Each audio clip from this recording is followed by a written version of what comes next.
Well, it has to reach a break point. If we carry on evolving, if our consciousness carries on evolving at the rate it is now, it is reaching exponential evolutionary curves or rates, and you can see it around by just simply throwing a subject or a matter for discussion at the next dinner party you go to. Just throw something on the table and see what happens. 2 years ago, people would have probably attacked you and told you you're an idiot, where do you get that stuff from, and so forth.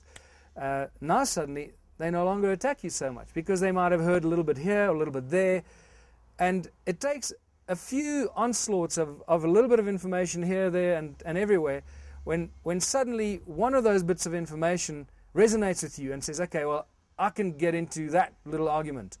And that's all you need, because now that little argument sucks you in there, and that takes you into the door, through a door that brings you back to all the other arguments and questions that we've raised here today.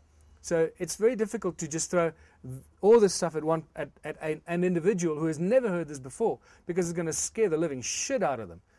And they will just block it and tell you you're crazy and go away, you were sent by the devil and all that kind of stuff. And yet, some people that I know personally, that 2 years ago that would have told me that, are contacting me on a daily basis now, giving me more information and sharing DVDs and sharing other books with me, because suddenly they've just cottoned onto this, and it's like it's like a kid in a candy store. They can't get enough. And it's the strangest thing. It's almost when you suddenly tap into that main artery of the truth. Well, let's call it truth for argument's sake. You know, we can call it all kinds of things, but let's call it closer to the truth information.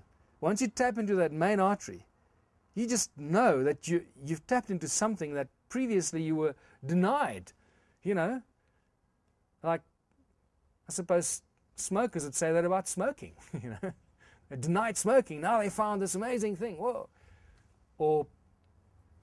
And I've seen that over the last 2 years, especially since I released Slave Species. It's just been an incredible journey of interacting with people and getting their response back, and see how their response changes over a short period of time, as they simply inform themselves about a few simple facts.